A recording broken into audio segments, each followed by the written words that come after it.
Nieves is a former NYPD detective and says do not...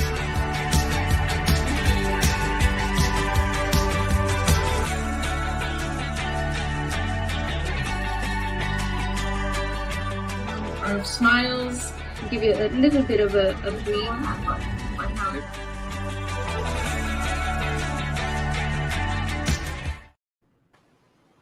Hey there, everybody. Thanks for checking us out. It's me and Angel, former NYPD detective, coming to you from the East Coast, from the out parts of the Bronx, the good old BX. And today we have a show.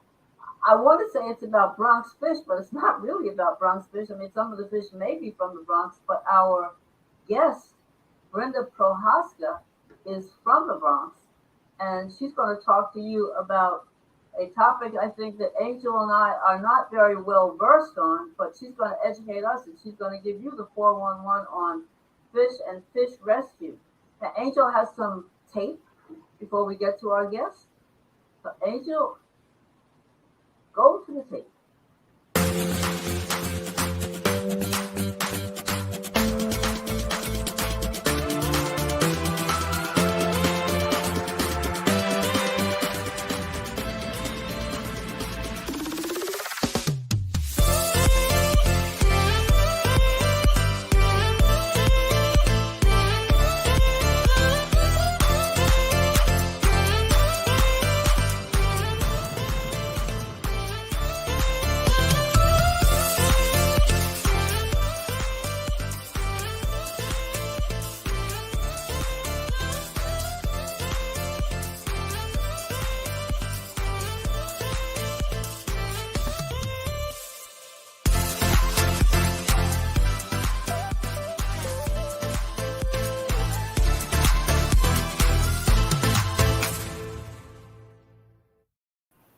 Well,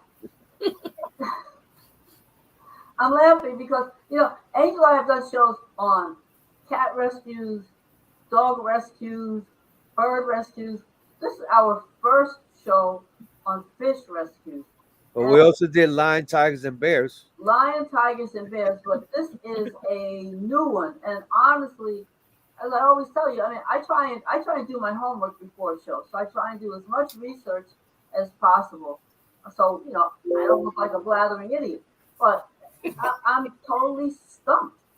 I mean, Brenda, first let me introduce Brenda. Brenda rescues abandoned fish.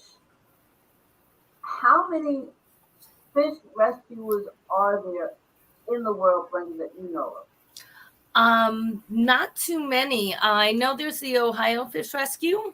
That's a 501c3, and they do a lot of big fish. And I'm not even that familiar, but I know they have a YouTube and they have a lot of followers. But in this area, there's really no one. I have my network. If they're all fish rescuers because they're all helping me. But people really are grateful when they find us because, I think I don't know how. I guess they just Google rehoming fish or fish rescue, but they do find me. So rehoming. So that means let's use a hypothetical situation. Somebody's moving out.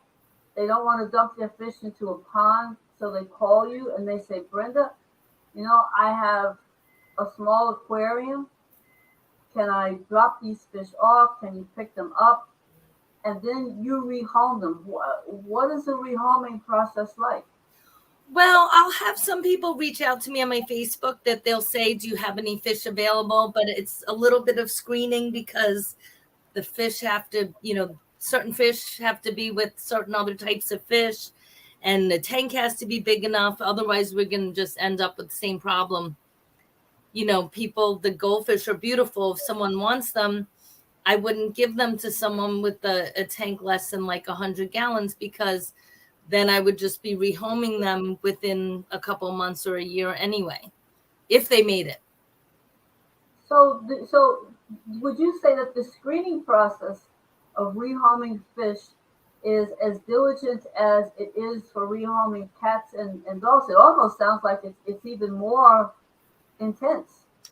Well, yes and no, because I'm not doing home checks. I'm not, most of my contacts are from Facebook, so I don't really know a lot about the people that I'm rehoming.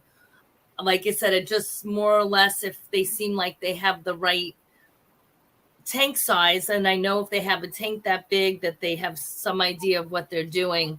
And if they, they're familiar with the types of fish. Like I said, some people just ask for fish and I don't even know if they have a tank. I'm like, okay, well where are you putting them? What's up with that? Why would they ask for fish?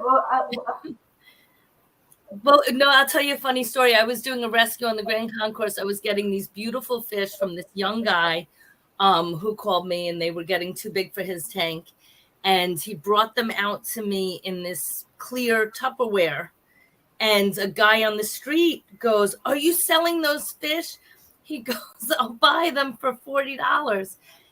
And it put me in a position because I had, I do a lot of coordinating to arrange my night to go pick up these fish in the Grand Concourse, bring them out to Long Island to a pond. So I was like, but at the same time, I thought if this young guy wants to take the money for the fish, they're his fish.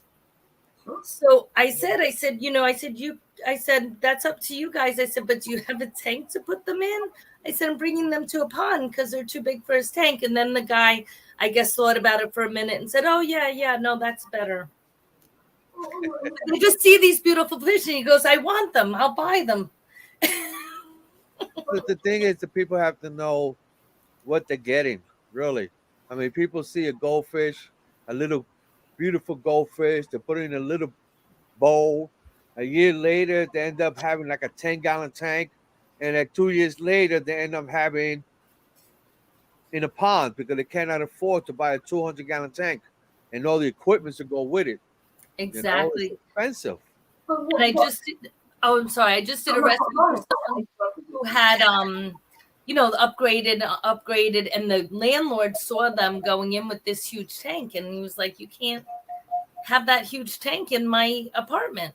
And so she said, I got busted. I was trying to keep up in the tank. I said, don't feel bad because it would only be a matter of time before they wouldn't fit in there anyway. But this may sound a bit naive, but what's wrong with rehoming fish into a pond? Oh, nothing. That's what I do. But it has to be, you can't put them in any pond because they'll actually destroy the habitat, the ecosystem of the pond. So it has to be like a man-made pond that's made for the goldfish. And they usually make them deep so they can hibernate in the winter. Yes, carp, and not is it? Yeah, it's koi, carp, correct? Koi. I'm somewhat familiar with it because I have a friend who has a property up in upstate New York and has a pond. The pond is kind of congested with all sorts of gook and muck. And what they do up there is the DEC, I believe, will issue a permit. And then you are allowed to have 2 carp every 2 years. And the carp act as scavengers. And they consume all the algae and the stuff that isn't supposed to be in there. And as it was explained, is that they're very strict about that. Because they don't want carp to overbreed, because if the carp get into the major waterways, they will destroy all the good vegetation. I mean, they're like the goats of the ocean, that they'll destroy rather than help keep the environment well balanced, the aquatic environment well balanced. So now that applies to carp. And to your point, does that apply to other fish besides carp? Well, goldfish and probably koi also. But there, as far as I know, is what's invasive. I'm sure any species you put in a pond or somewhere they're not supposed to be. But the thing is, the goldfish, the carp, they'll survive. I don't think a lot of the other fish, they're used to tropical temperatures, and I don't think they'll survive. So then, so they're not much of a threat as far as breeding and surviving, because it's not going to be their optimal habitat. Like, they're not going to be happy there. What have if you they survive. have you ever rescued piranha?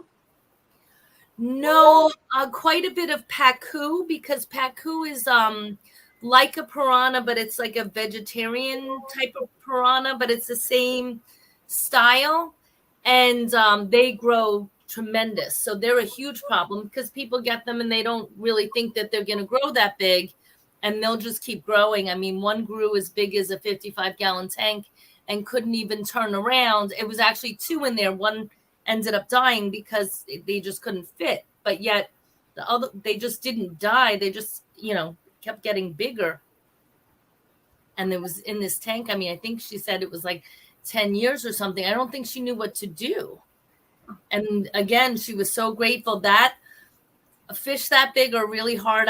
I've done it once, but for that I usually call the boy, and he's great. He'll come in from Pennsylvania and he'll help me get big fish like that, because it's a lot. It's a struggle. I had a Paco. Oh. I had a Paco on a 150-gallon tank. Mm-hmm. Wow. And the thing is, the Paco is not because of the size only, but most fish, they see a glass and they go straight for it, thinking they could keep on going, and boom, they crash into it. They say the Pacos has potential to break tanks. They'll crack the tank. That's how strong they are. They're huge. So what I did was, my 150-gallon tank was 1.5 inches. You know? Huh? Yeah, the glass was 1.5 inches. I made a special made because I was getting monster fish. I had clown knives, I had shovel nose. I had I used to call it blackie, the black shark. I mean, I had so many in there. I used to pet them. I used to pet my clown knife, not knowing the history, because the clown knife, when they bite you, the teeth is inward, so they actually suck you when they bite. I didn't know that. I used to they used to go around my head when I used to feed them and everything. The reason why I gave it away is I gave it to the super because he lived in the same building. So I saw him every day. It's because my daughter, she wanted to swim with the fish. So I said, "What are you doing?" She's there. She says, "I want to go swimming." And I said, "I can't." Because God forbid I see her in there. She was like so small on a 150-gallon tank. You know what I mean? Mm-hmm. But I mean, I still took care of it downstairs in my I lived in the co-op. But these fish, that people have to know what's going on. The people just can't have something, and now it's like any animal. Mm-hmm. Yeah, it's a responsibility, and I don't think people realize how big they get or how long they live. They think you get a fish, it'll just like die in a week, because that does happen. But there's fish also that live 20 years. So how do people bond with cats? People bond with dogs. Not trying to be insensitive, but is it possible to bond with fish? I mean, we don't generally associate that kind of relationship. I think a lot of people do, and that's why that they care so much about where they're going if they're not able to take care of them. And they do have personalities. It's different. It's not the same, but they do have personalities, and you do get used to having them, seeing them, feeding them. They come to the glass. They do it. They interact. Do you think that fish recognize their not owner is not the right word? Do you think that fish recognize their human partner? I think so. My fish, especially the big ones, they'll come right away when they see me. And I think when my kids go back and forth through the house, they don't care about them at all because they don't feed them. There's I want to get back to goldfish, because goldfish are kind of unfortunately, I think when you have parents and children, and your child wants goldfish, it's kind of a movie joke, because you buy a goldfish, and most goldfish seem to last for about 2 weeks or a month, and then at least the ones that are bought, the inexpensive goldfish in the stores, and then the next thing you know, you look at the tank and they're gone.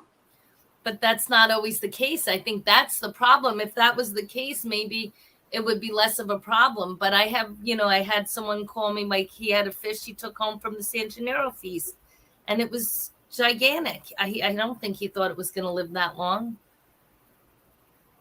What's the biggest mistake that people make with fish when they have them? Oh, is it improper fish food? Is it improper tank temperature? I mean, what?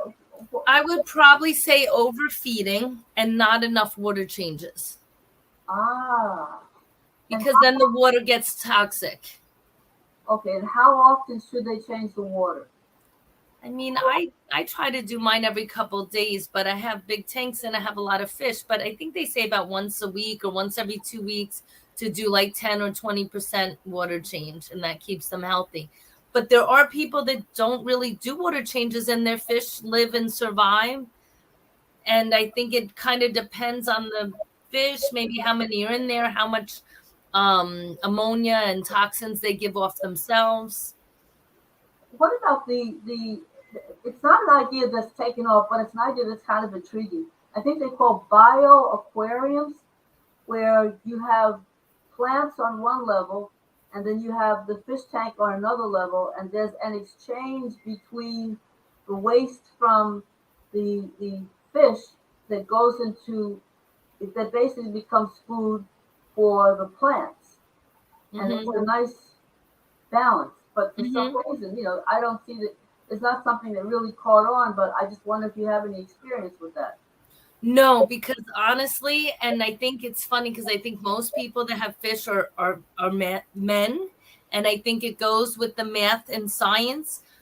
I'm very bad with the science of it. I don't test my water. I just do water changes all the time, and that's worked for me. But really, you should test your water. There's a science to it. Just like if you set up a tank like that, and people do these elaborate tanks and set up these ecosystems, and they do all that. But it's involved, like way beyond my, I guess education as far as fish and plants go. This one is pretty simple. I mean, it's just an exchange of, you can get large ones, you can get small ones. This is pretty neat, where you have the plants on one level, and then you have the fish on the other level, and the plants just basically kind of suck the waste out, and that feeds the plants.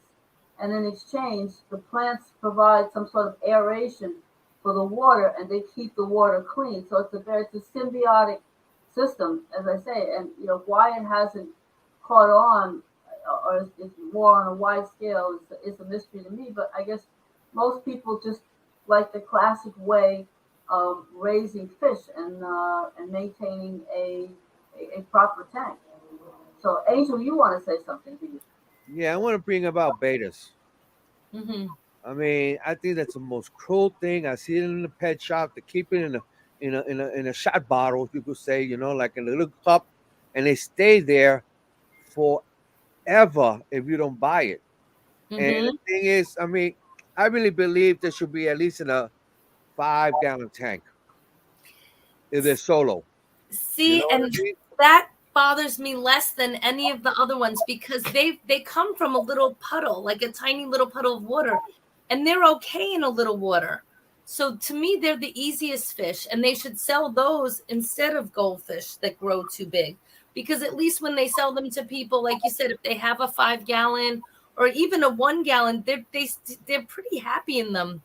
They'll live their lifespan, which is like 2 or 3 years, and they're okay. Whereas a lot of these other fish doesn't work. Like betas, I think, make a good pet for a kid, where you can actually, it's manageable. And I hope that they don't sit in the pet store for that long.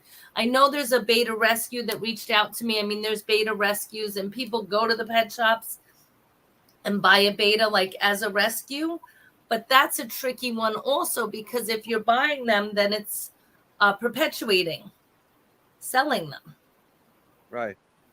But like I said, to me, I understand what you're saying, because it's such a small space and it seems like so mean. Well, it's like throwing somebody in a closet and they can't leave from there, and they got to do everything there. You know what I mean? Any kind of animal, even though, like you say, it's in a puddle, But I mean, how big is this river with the beef patties, with the rice and all that stuff that they could actually move? Because they have to. I mean, they're gonna have babies. They're gonna meet other. You know what I mean? It's not the same like the way we have it. You know, But if it's they're together, then they kill each other well, too. not. I mean, I've seen it. I've seen it, and the thing is, like any other animals, they fight for territory. And if you have a small tank and you put two of them in there, it's a territory. If you have like, I'm not in the way I'm exaggerating. If you have like a 50-gallon tank and you put four of them in there, they will escape and they'll keep on their side and they won't actually, mingle and fight like Mhm. a smaller area, Mhm. you know. But I mean, I'm seeing them in these cups and I'm looking at it, and I had betas, and I used to feed them on bloodworms, Mhm. and I had it in a 5-gallon tank, Mhm. and I mixed it with others. I had other fish, and they actually breed, which I had to put like little leaves or whatever, like for the babies, because betas love these little babies. They go right after them, and eat them all if you can. So I had to protect it, like in a way they could hide it there. He can't get them until they grow bigger. But I mean, there has to be something. They can't stay in those cups, really. I know what you're saying, but those not Well, the like you said, their lifespan's not that long, so if they don't get like sold 3 years. right away, yeah, if like I said, if they're not sold right away, then it isn't very nice.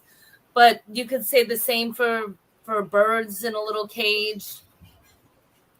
Well, I have two parakeets, and people look at the cage and say this look like a condominium. I got my two birds. You could put six of them in there, and they're comfortable. And I Hmm. just want two of them in there, and they're flying left and right. I know But it's not everyone has that setup. That's well. That's why we got this show. Because people have to know about the fish and everything, and these Mhm. guys cannot suffer.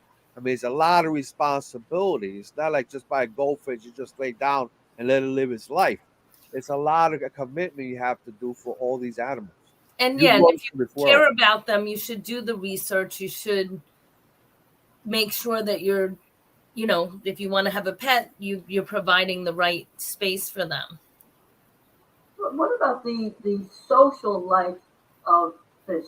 I mean, Angel, you just talked about a betta fish being isolated by itself in a cup. Do fish do well alone, or do fish need to be in a group? Do they need companionship?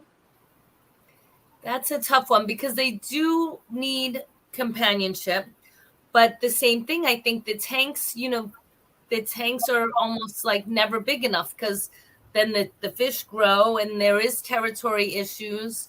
So I think I was telling Angel that my angel fish, Oh, very small. I have a nice big tank, and when I do my water changes and the water's nice and healthy, they lay eggs, and then I almost always end up losing one because there'll be a territory war over where the eggs are. And it's a 70-gallon tank with maybe 20 fish in it. That should be fine, but sometimes it's not. Let's talk about your rescues. Mm-hmm. You hit around the money about the fishes when they breed. Mm-hmm. People says, okay, I'm gonna make some money. I'm gonna get myself 2 tanks because I saw it on YouTube, and me want to get like 10 gallons, but I can't get the 50. And I'm gonna breed an angelfish, Mm-hmm. and I'm gonna have a few of them, and I'm gonna go to the pet shop, and I'm gonna sell them. I'm gonna sell the people on the street. I'm gonna do this. What's the reality of all this? Because they're gonna end up stuck with 100 angelfish. Yeah, it's never worth it because even when mine were breeding, I was trying to save all the babies for a long time and I would bring them to the pet stores. But, that's just a couple dollars each. And I actually stopped bringing them because then I would see the fish tanks in the pet stores not looking good and I just wasn't feeling comfortable with it. I'd rather give them away, but then it's just more fish I got to find homes for. So unfortunately, now I just let nature take its course with the baby angelfish. So what So, should people do? so Well, most of the time, like I said, in a tank, there's no place. Those babies, they have such a hard time hiding, to survive. But like you said, then if you have 20 more fish in the tank, you need a bigger tank. So it's like a vicious cycle when you're dealing with the fish breeding. And like I said, then it causes turf wars. Like I said, I was taking them out. Then I was making brine shrimp. You have to feed them like fresh brine shrimp. You got to make it. I mean, it was a lot of work. It's not like that easy. Like, oh, you just let them have babies and then you could sell them. You have to, take them from the tank at the right time, then make sure that you feed them and keep their environment good for them to thrive. And like I said, I did a good job, but then I had too many fish. So help us pardon me, help us understand if you have fish that you no longer want or that you no longer care for, is it all right to take those fish to a nearby pond and just place them in that pond? Is that the correct thing to do? No, that's what I'm saying. No way. No matter what kind of fish. Like I said, if it's goldfish, they'll survive, but they'll ruin the ecosystem. If it's tropical fish like angelfish or other aquarium fish, they won't survive because they need the temperature to be high. So it's definitely a no-no. And anybody who owns fish should, or hopefully know the distinction between tropical fish and cold water fish. So yeah, but sometimes I've had people say, oh, I was going to go put them in the pond. And I'm like, well, you can't do that. No. But I've had people say it more than 5 times or 10 times that really? they were going to go put them in the water. Like, oh, in the water over to like in the salt water. Now, freshwater fish can't live in salt water. No, there's freshwater fish and there's saltwater fish. You can't do that. Mm-hmm. So now he's fighting me. Let's go back to let's walk the audience through the process of how to contact you and how to hand their fish over to somebody a person like you who is responsible. What would they do? Do they pick up the phone? Do they send you an email? How is that done? Fish rescue. I don't have an email address, but I do the Facebook Messenger. That's the way I prefer it and where I have most of my interactions. But some people do call me. I guess they don't do Messenger. They'll call me. They'll text me. And it's just easier for me with the Messenger because then I have everything in one place. Because believe it or not, I have a lot of rescues. I mean, I have 100 on my website that I've documented, but there's probably at least 50 more that I did like direct rescues or didn't get pictures or forgot to post. And sometimes it could be like almost like lately it's been like maybe 2 or 3 times a week I get calls. Now, sometimes they resolve themselves because I think what happens if someone says like, oh, I called the fish rescue, this girl's going to come pick up my fish. Sometimes someone will say like, oh, I would have took them. And a lot of these people are willing to give up the tank and give up everything. So they'll say like, oh, my cousin's going to take them. And I'm like, that's great, because then it's just problem solved. And then if not, and sometimes people think that I can come right away. Like right now I have a guy in Albany. I keep trying to do something with him. It's one big goldfish in Albany, and my schedule and everything doesn't really allow. I was up at my sister's farm this weekend. I told him I'd go meet him halfway, but it's a lot to do that kind of traveling. So you're willing to drive theoretically from the Bronx to Albany to pick up a fish at no charge? I'm willing. I'm just not always able. I mean, it is too much. So something like that. If they're willing to meet me halfway, then I'll try to make that arrangement. I had someone who adopted a fish for me from Vermont, and he came down and met me halfway. From Vermont? From Vermont to get a fish. Yep. Wow. Because he had 2 big Oscars, and one of them, I guess, died. And I had a big Oscar that I was having trouble placing in my tanks. And I put it up on the site, and he came and met me halfway. Is there such a thing as a therapy fish? You have therapy animals, you have therapy dogs, therapy cats. Is there such a thing as a therapy? Mm, I wouldn't say there is, but I mean, it's a therapeutic atmosphere to sit and watch the fish. True. And that was originally my vision with doing the fish rescue, was to place the tanks, to move the whole tanks in the fish and place them like in nursing homes or like rehab centers or schools. But it's problematic because then you have to have people to take care of the tanks. And of course, the electrical cost associated with it. Not that you're going to get a $500 electric bill, but you still, if you have tropical fish, for example, you still have to have the pump going. You still have to have the lights, and some people aren't willing to assume that cost. No, I think it's more the work. It's a lot of work. Yeah. Well, If you're a good hobbyist, you definitely want to keep it. I mean, I was like dedicated all the time. I used to wash it once a week. Once a week, and the water changed. They got to go all the way down to like 40%, and then from there you put it back up again, and walk around with the big holes in the house. I had a co-op, so I was walking around the big holes, and but it's for me it was worth it. Like any animals, for me any animal is worth it. But there's something unique about you. I know what you're going to say. I'm not going to give it away. I know what you're going to say. It begins with an H. What is up with that? Okay, so audience, you're gonna have to look very hard at that picture and stare at that picture and figure out what object in that picture is odd.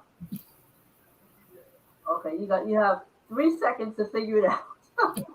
You got it right behind. Figure it out for you. It's not for dead people. No, and it's funny because I didn't buy it with the fish rescue in mind, but it turned out to be the ideal vehicle, because if I have to move big tanks, and it's been really good for a lot of situations with the fish rescue. Well, it's sort of in a way it gives fish a second life, so to speak. So when you transport them in the hearse, it's not to their final destination. It's to a new life, which is, when you think about it in a metaphorical way, it's kind of neat. I thought about getting like a siren, like the Ghostbusters siren, and I want to get some magnets for the side for the fish rescue. But in my mind, when I think about the logo, I always think of fish bones, and that's not the right message. As I'm talking, I don't know if either of you have ever seen the movie Wanda. It was a movie about a fish, and Wanda was the main character. I think it was called Wanda the Fish, but that keeps sort of ruminating through my head when we're looking at famous fish and famous stories about fish. But there was, if you have a chance, folks, you don't have to be a kid to watch it. It's called Wanda the Fish, and it's floating around there someplace, either on DVD or it's probably even on YouTube at this point. But yeah, I haven't seen it, but I think it's called A Fish Named Wanda. The Fish Named Wanda. That's it. Yeah. And and there's Nemo. I mean, and in those movies, like I said, that they give the fish a personality. Maybe it's grander than a real fish personality. But I know someone was saying to me the other day about Nemo, and because we were talking about the anemone and how they go in and out of the anemone because they get the poison or whatever they do. But don't forget too, we've lost your audio there for a second, so I'm going to talk until you can kind of get it back. But you remember, I'm sure that you remember those famous commercials back in the 90s, I guess. Charlie the Tuna. Mm-hmm. Charlie the Tuna, and there was also Mermaid. Oh, well, Mermaid isn't really a fish, but there was an advertising campaign to show fish that had personalities. So for everybody out there who's saying, it's just a fish, no, it's not really a fish. I mean, it's a living creature that you can bond with, that you can have contact with, that looks up and with joy when it sees that you're about to feed it. Mm-hmm. So if you want to have a fish, if you want to rescue a fish, not rescue a fish, but if you want to become a fish parent, you should contact Brenda Prohaska And as she stated earlier, Brenda is on Facebook. There's no website yet, but I'm sure that will be coming at some point. So we've covered all bases. I gotta tell you, this has been one of the most unique shows I think that Angel and I have done so far. So Angel, with that, as we come to the close, I'm going to give you the last word. Well, yes, thank you, Brenda. Thank you for showing up to our show. It's very important about the Again, fish. we seem to have lost audio. Angel, for some reason, I cannot hear you, but if you can hear me, can you hear me? I'm going to let you have a last word, and you can take us out. Can you hear me now? Anybody hear me? I can hear you. I can hear you. Can you hear me? Okay. Yeah, I can hear you great. You're going to have to take it from here, bud. So thank you, Brenda, for showing up. And our show is very important about the fish. And you are NYC Fish Rescue. Yes, that's what the Facebook page is. Okay. So that's where people usually find me. Okay, so go to NYC Fish Rescue if you want to surrender your fish. But before you do surrenderings, before you get a fish, do education. Educate yourself. You don't have to go to the library to find out about a fish. You could go to the websites. You could go to YouTube. You could look it up in Google before you get any kind of animals, any kind of fish. Because as soon as you have a fish, it is a 30-year commitment to most of them. Mm-hmm. They get huge. Some of them are dangerous. Some of them even poisonous. And some even escape artists. You have to do education. You have to learn what you're doing, what you're getting before it gets later on worse for you. So please do your homework. Enjoy these guys. And I love them. I had them for years. They are pets. So please spay and neuter your pets. I don't know how you can do that with the fish, but spay and neuter your pets. And do you know where your pets are?